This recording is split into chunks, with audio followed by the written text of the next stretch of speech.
प्यारे दोस्तों, अस्सलाम वालेकुम। काजी राशिद आपकी खिदमत में हाजिर है। काफी दोस्तों ने ये सवाल किया कि आप इंग्लिश हमें बिल्कुल बेसिक से सिखाएं, तो मैंने सोचा कि बेसिक इंग्लिश पे भी कुछ लेक्चर्स अपलोड किए जाएं, जैसा कि कुछ दोस्तों की जो बेसिक इंग्लिश है वो वीक है तो वो बेहतर हो जाए। तो मैंने ये सीरीज शुरू की है लेक्चर्स की, और हम इस सीरीज में tenses, active passive, narration, parts of speech, ये चारों चीजें हम सीखेंगे। तो आज हमने जो शुरू किया है वो टेंसेस पे शुरू किया है कि टेंसेस जो पहला टेंस है वो है प्रेजेंट इंडेफिनिट टेंस या present simple tense. Present simple tense में क्या होता है, कोई भी एक्शन परफॉर्म किया जाता है। जैसा कि मैं आपको एक सेंटेंस बताता हूं, मैं कार चलाता हूं, वो रोटी खाता है, हम पढ़ते हैं, वो लिखता है, हम लाड़काना जाते हैं, वो कराची जाते हैं। तो इस तरह के जो सेंटेंस हैं वो प्रेजेंट सिंपल टेंस या प्रेजेंट इंडेफिनिट टेंस, या हम इसको सिंपली प्रेजेंट टेंस भी कह सकते हैं। इसका मकसद है ये जमान हाल है, और इस जमान हाल में हम ये पढ़ेंगे कि सेंटेंसेस कैसे बनाए जाते हैं। सबसे पहले आपको मैं ये बताता चलूं कि इसके जो हेल्पिंग वर्ब हैं वो दो हैं, एक है डू और दूसरा है डज। डू जो इस्तेमाल होता है वो आई, वी, यू और दे के साथ इस्तेमाल होता है, और जो डज इस्तेमाल होता है वो ही, शी, इट और सिंगुलर नेम, तो उसके लिए डज इस्तेमाल किया जाता है। तो चलिए दोस्तों, हम कुछ सेंटेंसेस देखते हैं कि सेंटेंसेस कैसे बनते हैं। आई राइट अ लेटर। जैसा कि मैंने आपको यह बताया कि इसमें डू और डज इस्तेमाल होता है। डू और डज जो हेल्पिंग वर्ब है वो हम तब इस्तेमाल करेंगे जब कोई नेगेटिव या इंट्रागेटिव सेंटेंस बनाएं। अगर हम पॉजिटिव सेंटेंसेस बनाएंगे तो उसमें डू या डज नहीं लगेगा। तो मैंने कुछ सेंटेंसेस बनाए हैं, वो पढ़ते हैं। आई राइट अ लेटर, मैं खत लिखता हूं। वी राइट अ लेटर, हम खत लिखते हैं। दे राइट अ लेटर, वो खत लिखते हैं। यू राइट अ लेटर, आप खत लिखते हैं। He writes a letter, she writes a letter, it writes a letter, Aslam writes a letter. तो ये जो हैं ही, शी, इट और नेम, इसमें वर्ब के पीछे एस या ईएस लगेगा। और आपको यह भी बताता चलूं मैं कि प्रेजेंट सिंपल टेंस में फर्स्ट फॉर्म ऑफ वर्ब इस्तेमाल होता है।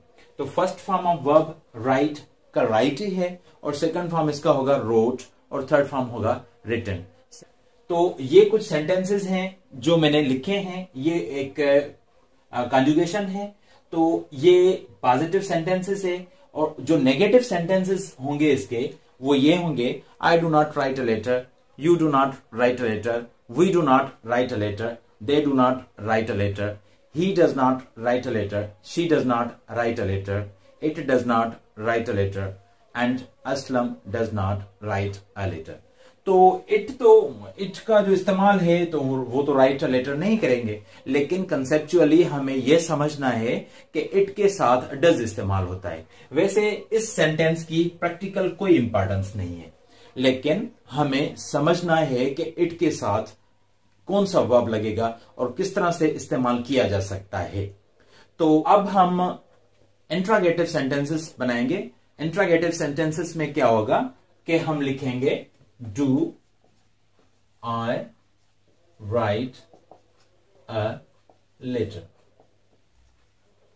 ये एक इंट्रागेटिव सेंटेंस है, और आपको मैं ये बताता चलूं कि डू और डज इंट्रागेटिव सेंटेंस में, यानी कि हेल्पिंग वर्ब इंट्रागेटिव सेंटेंस में हम बिल्कुल सेंटेंस के शुरुआत में लिखेंगे। और मैं आपको यह बताता चलूं कि जो इंटेरोगेटिव सेंटेंस है, तो इंटेरोगेटिव सेंटेंस में हम क्वेश्चन मार्क देंगे।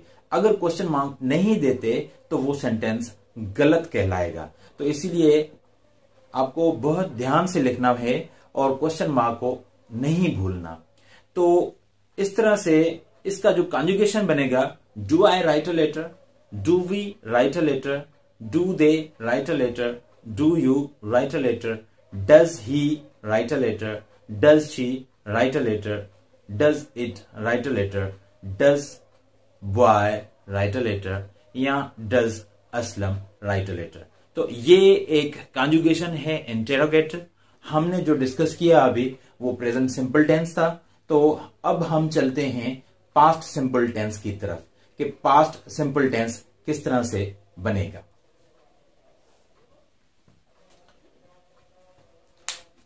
तो दोस्तों, पास्ट सिंपल टेंस पढ़ने से पहले हमें ये लाजमी सीखना है कि जो फॉर्म्स ऑफ वर्ब होते हैं वो किस तरह से होते हैं। तो पास्ट सिंपल टेंस पढ़ने से पहले हम कुछ फॉर्म्स ऑफ वर्ब्स पढ़ेंगे। जैसा कि राइट है, right first form of verb है, इसका सेकंड फॉर्म होगा रोट और थर्ड फॉर्म होगा रिटन। तो इसी तरह से कुछ वर्ब्स बोर्ड पे लिख रहा हूं और वो हम पढ़ेंगे।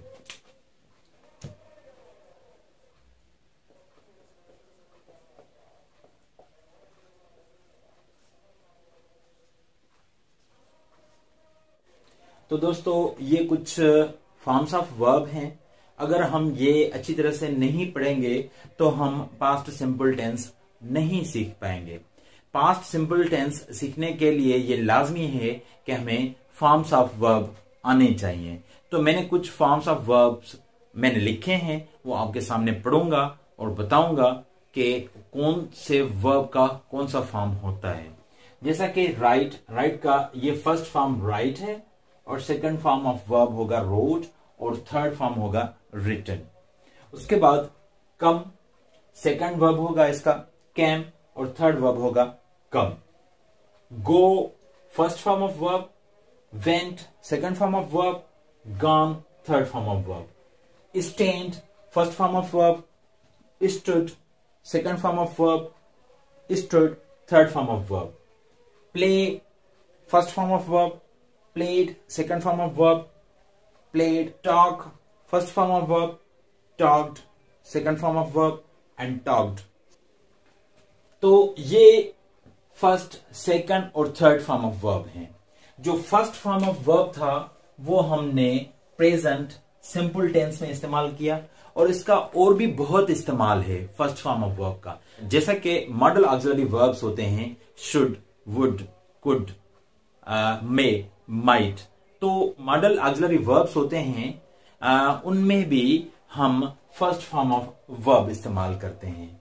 सेकंड फॉर्म ऑफ वर्ब सिर्फ एक सेंटेंस में होता, सेकंड फॉर्म ऑफ वर्ब सिर्फ एक टेंस में इस्तेमाल होता है और वो है पास्ट सिंपल टेंस। इसी तरह से थर्ड फॉर्म ऑफ वर्ब जो इस्तेमाल होता है वो परफेक्ट टेंसेस में इस्तेमाल होता है और उसके बाद जो पैसिव वॉइस सेंटेंसेस बनते हैं उनमें भी थर्ड फॉर्म ऑफ वर्ब का इस्तेमाल ज्यादातर होता है। तो ये कुछ फॉर्म्स ऑफ वर्ब थे। अब हम चलते हैं पास्ट इंडेफिनिट टेंस पे और उसमें हम सेकंड फॉर्म ऑफ वर्ब का इस्तेमाल करेंगे। तो पास्ट सिंपल टेंस का जो हेल्पिंग वर्ब है वो है डिड और इसकी जो फॉर्मेशन होगी, फॉर्मेशन ये है कि subject plus second form of verb and object, subject plus second verb and object. तो ये है इसकी फॉर्मेशन। और इसके अलावा ये तो पॉजिटिव की फॉर्मेशन है। जो नेगेटिव की फॉर्मेशन होगी या इंट्रोगेटिव की फॉर्मेशन होगी उसका थोड़ा डिफरेंस होता है। वैसे उनकी फॉर्मेशंस पढ़ने की कोई जरूरत नहीं, स्ट्रक्चर ऑफ द सेंटेंस वो मैटर करता है, वो मैं आपको सिखा रहा हूं।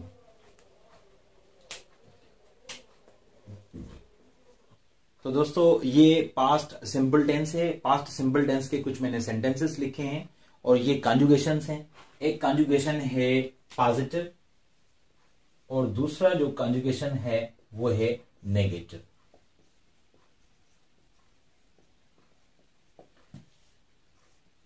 पॉजिटिव जुमला क्या होगा? I wrote a letter. Wrote क्या है? ये सेकंड फॉर्म ऑफ वर्ब है। We wrote a letter, you wrote a letter, they wrote a letter, he wrote a letter, she wrote a letter, it wrote a letter, Ahmad wrote a letter. मैं एक बार फिर repeat कर रहा हूं. I wrote a letter, we wrote a letter, you wrote a letter, they wrote a letter, he wrote a letter, she wrote a letter, it wrote a letter, Ahmad wrote a letter. और उसका जो negative होगा वो होगा I did not write a letter, we did not write a letter, you did not write a letter, they did not write a letter, he did not write a letter, she did not write a letter, it did not write a letter, Ahmad did not write a letter. तो ये past simple tense के negative sentences थे. तो अभी कुछ मैं interrogative sentences आपको बताता चलूं. Did I write a letter? Did we write a letter? Did you write a letter? Did they write a letter? Did he write a letter? Did she write a letter? Did it write a letter? Did Ahmad write a letter? तो question mark देना मत भूलिए. अगर question mark interrogative sentence में नहीं देते तो वो सेंटेंस रॉन्ग कहलाएगा. और जब पास्ट सिंपल टेंस में आप जब डिड लगाते हैं यानी कि हेल्पिंग वर्ब लगाते हैं तो आप फर्स्ट फॉर्म ऑफ वर्ब इस्तेमाल करेंगे. यहां देखिए मैंने राइट लिखा है, रोट नहीं लिखा. ये इसीलिए कि did is also second form of do. ये डिड डू का सेकंड फॉर्म है. तो सेकंड फॉर्म अगर लग गया तो फिर दूसरा सेकंड फॉर्म इधर इस स्ट्रक्चर इस कंस्ट्रक्शन ऑफ द सेंटेंस में हम नहीं लगा सकते. तो ये कुछ सेंटेंसेस हैं जो पास्ट इंडेफिनेट टेंस के हैं, या हम इसको पास्ट सिंपल टेंस भी कहते हैं और हम इसको पास्ट टेंस भी कह सकते हैं. तो दोस्तों अब हम फ्यूचर सिंपल टेंस या फ्यूचर टेंस या फ्यूचर इंडेफिनेट टेंस पढ़ रहे हैं. और इसके जो हेल्पिंग वर्ब हैं वो विल और शल हैं. और इसकी जो फॉर्मेशन है वह है सब्जेक्ट प्लस विल या shall plus first form of verb plus object. ये इसकी फॉर्मेशन है. तो अभी सेंटेंसेस पढ़ रहे हैं. सेंटेंसेस क्या हैं? आई शल ड्राइव अ कार यानी कि मैं कार चलाऊंगा. We shall drive a car यानी कि हम कार चलाएंगे. You will drive a car. आपको पता है कि विल सबके साथ लग सकता है, यानी कि जो भी सब्जेक्ट्स हैं हम उनके साथ विल लगा सकते हैं. और शल सिर्फ आई और वी से लग सकता है. लेकिन मॉडर्न ग्रामरियंस शल की जगह विल प्रेफर करते हैं. अभी सब में विल लगाया जाता है और उसका जो शॉर्ट फॉर्म है वो होगा आइल, विल, दिल, हिल, शिल. तो इस तरह से वो शॉर्ट फॉर्म बनेगा. तो आई शल ड्राइव अ कार यानी कि मैं कार चलाऊंगा. We shall drive a car हम कार चलाएंगे. You will drive a car आप कार चलाएंगे. They will drive a car वो कार चलाएंगे. तो इस तरह से सारे सेंटेंसेस बनेंगे. अभी ट्रांसलेशन में नहीं पढ़ता, अब मैं सिंपली सेंटेंसेस पढ़ता जाऊंगा और आप सुनते जाएं. He will drive a car, she will drive a car, it will drive a car, Bilal will drive a car. और उसके बाद जो नेगेटिव कॉन्जुगेशन है वो क्या होगा? I shall not drive a car, we shall not drive a car, you will not drive a car, they will not drive a car, he will not drive a car, she will not drive a car, it will not drive a car, Bilal will not drive a car. तो इसका जो interrogative conjugation वो क्या बनेगा? Will I drive a car या shall I drive a car? Will we drive a car या shall we drive a car? Will he drive a car? Will she drive a car? Will it drive a car? Will Bilal drive a car? तो ये तीनों tenses थे जो मैंने आपकी खिदमत में पेश किए. नेक्स्ट वीडियो में हम कंटिन्यूअस टेंसेस तीनों पढ़ेंगे.